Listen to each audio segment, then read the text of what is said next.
Hi friends, welcome back to the channel ఇట్లు మిశ్రికాకుళం పిల్ల and welcome to this new vlog. ఇవాల్టి వీడియోలో ఏ random day in my life మీతో share చేసుకుంటున్నాను. I hope మీ అందరికీ ఈ వీడియో నచ్చుతుందని అనుకుంటున్నాను. మీలో ఎవరైనా ఫస్ట్ టైం మన ఛానల్ విజిట్ చేస్తున్నట్లయితే ప్లీజ్ సబ్స్క్రైబ్ చేసి సపోర్ట్ చేస్తారని కోరుకుంటున్నాను. లైక్ కూడా చేయండి. సో చలో ఫస్ట్ అయితే ఇవాల్టి వీడియో ఏంటంటే చెప్పాను కదా, a day in my life. So everyday నేను నా రొటీన్ అనేది 4 o'clockకి స్టార్ట్ చేస్తానండి. అలా ఎందుకు ఏంటి అని అంటే నాకు తెలియదు, అలవాటు అయిపోయింది అంతే. ప్రత్యేకించి రీజన్ ఏంటి లేదు, కానీ అంటే చిన్నప్పటి నుంచి ఇదే అలవాటు అనుకోండి. అయితే రాను రాను ఎప్పుడైతే మనకి ఎక్కువ బోల్డని టాస్క్ మైండ్కి వచ్చేస్తుంటుందో, మైండ్లో ప్రెషర్ ఎక్కువ వచ్చేస్తుంటుందో, ఈ టైంకి నా రొటీన్ ఎందుకు స్టార్ట్ చేశాను, దీని వాల్యూ ఏంటి అని చెప్పేసి నాకు తెలిసి వచ్చిందనమాట.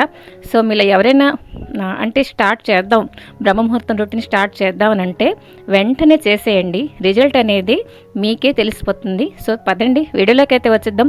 ఇప్పుడు టైం వచ్చేసరికి 4:30. అంటే స్నానం చేశాను, ఇల్లు గుమ్మలని తుడిచేసుకున్నాను, ఫ్రెష్ అయిపోయాను కాబట్టి మైండ్ కూడా చాలా ఫ్రెష్గా ఉంది. తులసం చెట్టు దగ్గర దీపం పెట్టుకుంటున్నానండి. చిన్న తులసం చెట్టు అనమాట. ఎంత ముద్దొస్తున్నదో నిన్ననే తీసుకొచ్చి పాతానండి.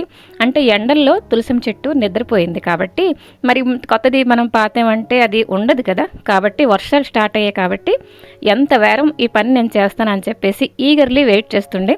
ఆ రోజు రానే వచ్చింది కాబట్టి దీపారాధన చేసేసుకున్నాను. ఊదతి అయితే పెట్టలేదు, ఎందుకంటే ఊదతి స్మెల్కి చెట్టుకి ఏమైనా ఎఫెక్ట్ అవుతుందేమో అని చెప్పేసి అనుకున్నాను. తులసం దగ్గర దీపారాధన అయితే అయిపోయిందండి. బయట లైట్ ఆఫ్ చేసేసి ఇంట్లోకి అయితే వచ్చేసాను. ఇంట్లో దేవుడి దగ్గర దీపారాధన ఇప్పుడు చేసుకుంటున్నాను. ఎక్కువగా మంత్రాలు చదవడం అవన్నీ టైం టేకింగ్ నార్మల్ రోజుల్లో అయితే పెట్టుకోనండి. జస్ట్ దీపారాధన చేసుకొని దీపం ధూపం నైవేద్యం సమర్పిస్తానమాట. అంటే ఏంటంటే నా ఫీలింగ్ ఏంటంటే నేను పాజిటివిటీకి ఇన్వైట్ చేస్తున్నాను అని చెప్పేసి, నా కోసం అలాగే మన ఇంటి కోసం అని చెప్పేసి నేను అనుకుంటానమాట.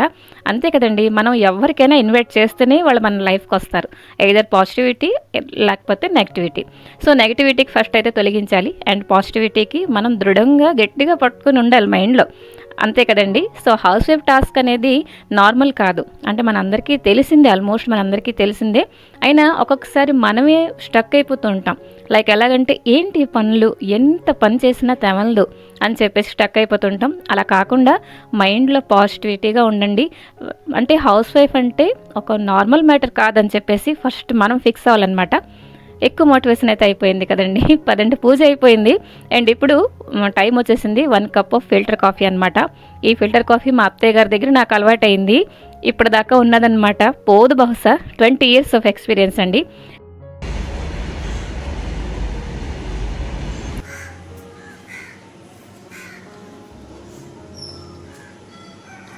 కాఫీ అయిపోయిన తర్వాత ఒకసారి అలా బయటకు వస్తానండి. సన్ రైజ్ చూడడానికి ఇష్టపడతాను. అలాగే సన్ రైజ్ కూడా మన మీద పడితే చాలా మంచిది కదా. సో అలాగనమాట ఒక 5 to 10 minutes బయట స్పెండ్ చేసిన తర్వాత ఈరోజు మంచి ఒక స్పెషల్ మెనూ చేయబోతున్నానండి. సాంబార్ ఏంటి, ఎంత కామన్ రెసిపీకి అంత ఏంటి చెప్తున్నాం అని చెప్పేసి మీకు అనిపించవచ్చు. ఈ రెసిపీ నా కోసం అయితే చాలా స్పెషల్ అండి. ఏంటంటే బేసిక్గా దీని తలక మసాలా అది ముందుకి మీతో షేర్ చేసుకుంటాను. ఫస్ట్ అయితే కందిపప్పు శుభ్రంగా కడిగేసి ఆ తర్వాత కుక్కర్లో పెట్టేస్తున్నాను అనమాట. ఈ చిన్న ఇత్తడి బింది నాకు ఎంత అంటే నచ్చిందనమాట. ఇది మా ఆడబుడ్చి వాళ్ళ గృహప్రవేశానికి ఇవి నాకు ఇచ్చారనమాట. అయితే రీసెంట్గా బయటకు తీసిన అటక్ మీద ఉండే నిన్నాళ్ళు బయటకు తీసి శుభ్రంగా తోమేసరికి ఒక మంచి పాజిటివ్ నాకు అనిపించింది అనమాట. అప్పటికి మనందరికీ అంటే అనుకుంటూ ఉంటాం కదా, ఇత్తడి దాంట్లో లేకపోతే బ్రోంజ్ దాంట్లో మనం మంచినీళ్ళు ఉంచుకొని తాగితే హెల్త్కి మంచిది కదా అని చెప్పేసి, సో ఇది కూడా నా వంటింట్లో ఒక పార్ట్ అయిపోయి అని చెప్పేసి ఫిక్స్ అయ్యానమాట. అది ఇత్తడి బింది తలక స్టోరీ. ఇప్పుడైతే ఈరోజు కర్రీ ఏంటంటే అరటికాయ ఫ్రై చేసుకుంటున్నాను. ఎందుకంటే సాంబార్కి ఏదైనా కర్రీ అంటే గ్రేవీ కర్రీ అంతగా బాగుండదు కదా. కాబట్టి అరటికాయ శుభ్రంగా చిన్న ముక్కలుగా కట్ చేసి క్రిస్పీగా వేయించమన్నారనమాట మా వాళ్ళు. కాబట్టి చాలా ఒళ్ళు దగ్గర పెట్టుకొని ఫ్రై చేసుకోవాలి, మాడిపోకూడదు, అలాగని మెత్తగా రాకూడదు. ఏ రెసిపీ ఎంత మోతాదులో చేయాలి, ఎలా చేయాలి అని చెప్పేసి ఒక హౌస్ వైఫ్కి మాత్రమే తెలుస్తుందండి. ఏ సర్నో కామెంట్ చేసేయండి. అన్నట్టు చెప్పడం మర్చిపోయానండి, సాంబార్ ఒక స్పెషల్ రెసిపీ నా కోసం అని చెప్పేసి అన్నాను కదా. ఈ మెథడ్లో దీనికి సూపర్ కాంబినేషన్ వచ్చేసి అప్పడాల పిండి రొట్టె. ఈ అప్పడాల పిండి రొట్టె మీరు ఎవరికైనా తెలిసి ఉంటే కామెంట్ చేసేయండి. మెయిన్గా సౌత్ ఇండియన్ హోటల్స్లో మీరు ఫుల్ మీల్స్ ఆర్డర్ పెడితే ఖచ్చితంగా అప్పడాల పిండి రొట్టె మీకు దర్శనం ఇచ్చే తీరుతుంది. సింపుల్ అండి, అంత పెద్ద కష్టం ఏంటి కాదు. ఇది బూర్ల పిండి. ఈ బూర్ల పిండి ఏంటంటే మినపప్పు అండ్ రైస్ తలక మిక్స్ అయిన పౌడర్ అనమాట. దానికి అయితే నేను ఎప్పుడు స్టోర్ చేసి ఉంచుకుంటాను. అండ్ దెన్ కొంచెం హింగు పాలు రెడీ చేసుకుంటున్నానండి. మనం ఏదైనా రెసిపీలో హింగు డైరెక్ట్గా వేసేస్తే ఒక ఫ్లేవర్ వస్తుంది, హింగు పాలు రెడీ చేసుకుంటే మరొక ఫ్లేవర్ వస్తుంది అనమాట. సో బేసిక్గా ఈ రెసిపీకి హింగు పాలు యాడ్ చేసుకుంటామండి మేమైతే. మాది ఇదొక ట్రెడిషనల్ రెసిపీ అండి. సో కొంచెం హింగు పొడిలో ఇంకా ముద్ద హింగు దొరికితే ఇంకా బ్రహ్మాండంగా ఉన్నాం. సో ఏది దొరికితే మనం అదే ఫిక్స్ అయిపోవాలి. కొంచెం హింగులోని కొంచెం వాటర్ మిక్స్ చేసుకోవాలి, అదేనండి మన హింగు పాలు. అండ్ ఇప్పుడైతే నేనేం చేశానంటే అప్పడాల పిండిలోని హింగు పాలు, కొంచెం సాల్ట్, అలాగే చాలా తక్కువ చిల్లీ పౌడర్ యాడ్ చేశాను. ఎలాగంటే కొలిచి మరీ యాడ్ చేశానండి, ఎక్కువ కారం అయితే దీనికి ఉండకూడదనమాట. సో కలిపేస్తున్నాను. ఎలాగంటే మన చపాతీ పిండిలా కలిపేసి ఒక 5 to 10 minutes అలా పక్కన పెట్టేస్తున్నాను అనమాట. చూసారు కదా, ఈ చిన్న బాల్స్ తోటి మనం 4 నుంచి 5 అప్పడాల పిండి రొట్టె చేసుకోవచ్చు అనమాట.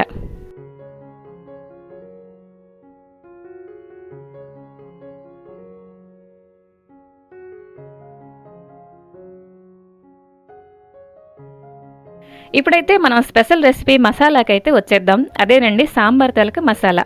నేనైతే ఈరోజు ఈ మసాలాకి పేస్ట్ చేయబోతున్నాను.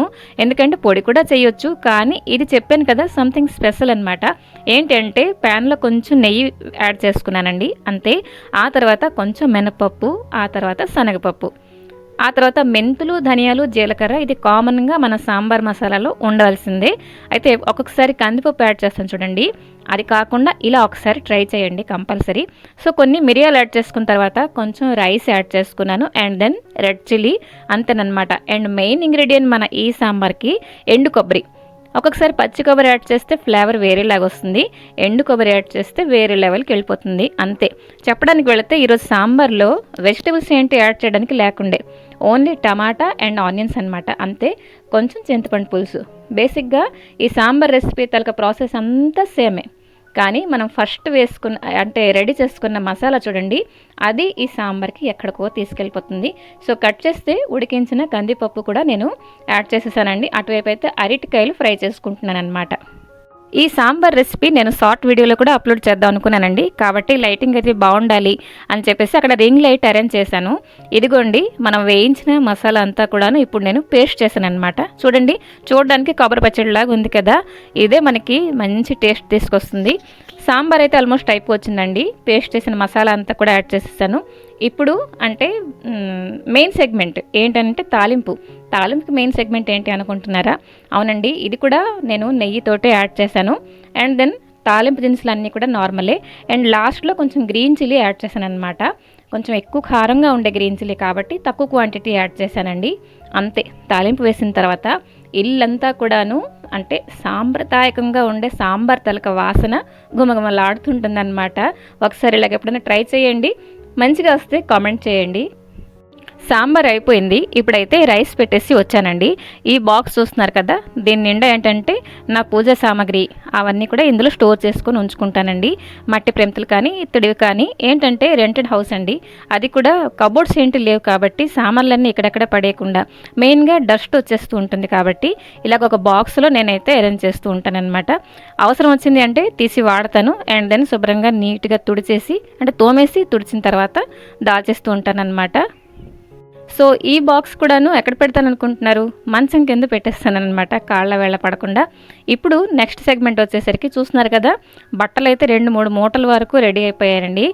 ఆ బ్యాగ్ నిండా చూసారు కదా బట్టలు, కొన్ని కొంచెం చింక్ ఉండే, అవన్నీ కుట్టించడానికి ఇవ్వాలి. సో అది పక్కన పెట్టేశాను. అండ్ ఇప్పుడు కొన్ని అయితే కలర్ వదులుతాయండి, కలర్కి బట్టి బట్టలన్నీ కూడా వేరే వేరేగా పెట్టుకుంటున్నాను అనమాట. ఉతికేటప్పుడు ఈజీ అవుతుందని చెప్పేసి. ఇదైతే నా లాండ్రీ రొటీన్ అనమాట. బెడ్షీట్లన్నీ ఒకరోజు ఉతుక్కుంటాను. అండ్ ఇవన్నీ కూడాను ఈ 2-3 డేస్లో వాడిన బట్టలండి. సో శారీస్ ఇవన్నీ, డ్రెస్సులు ఇవన్నీ కూడాను సపరేట్ చేస్తున్నాను అనమాట.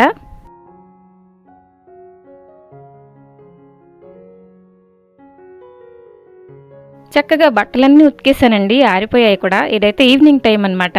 మేము ఏం చేసామంటే మంచిగా మేఘం వస్తున్నారు కదా అని చెప్పేసి మసాలా మిక్చర్ తయారు చేసుకున్నాను అనమాట. సారీ, మసాలా మిక్చర్ కదా, మసాలా ముడి. ముడిలు అయితే ఎప్పుడు నేను ఇంట్లో ఉంచుకుంటానండి. ఎలాగంటే ఆకలి వేయకుండా ఏవైనా కొంచెం కుడుకుడు తినాలి అనిపిస్తే ముడిలు తింటాం అనమాట. అందరం కూడా గుమ్మంలో కూర్చొని ఒక చిన్న బౌల్లో ముడిలు పట్టుకొని కూర్చున్నాను అనమాట. ఆ గాలికి 1-2 ముడిలు ఎగిరిపోతూ ఉండే కూడా. అంత ప్రశాంతమైన క్లైమేట్ అండి. మంచిగా వర్షం కూడా పడిందనమాట. నేనైతే చాలా హ్యాపీ ఈరోజు నేను ఎలా స్టార్ట్ చేసి ఎలాగ ఉండాలి అనుకున్నానో అలాగే ఉన్నదన్నమాట. సో సరేనండి, ఈ వీడియో అయితే ఇక్కడితో ఎండ్ చేద్దాం అనుకుంటున్నాను. నైట్ అయితే వీడియో షూట్ చేద్దాం అనుకున్నాను. రెసిపీ ఏంటంటే పన్నీర్ రెసిపీ, పవర్ కట్ కూడా అయిపోయిందనమాట. సో సరేనండి, ఈ వ్లాగ్ ఇక్కడితో ఎండ్ చేద్దాం అనుకుంటున్నాను. నచ్చిందా? చిన్న లైక్ చేయండి, కామెంట్ కూడా చేయండి. ఒకవేళ మీరు ఫస్ట్ టైం మన ఛానల్ విజిట్ చేస్తున్నారా, సబ్స్క్రైబ్ చేసి సపోర్ట్ చేస్తారని కోరుకుంటున్నాను. మరొక మంచి వీడియోతో మీ ముందుకు వస్తాను. Till then take care and bye bye.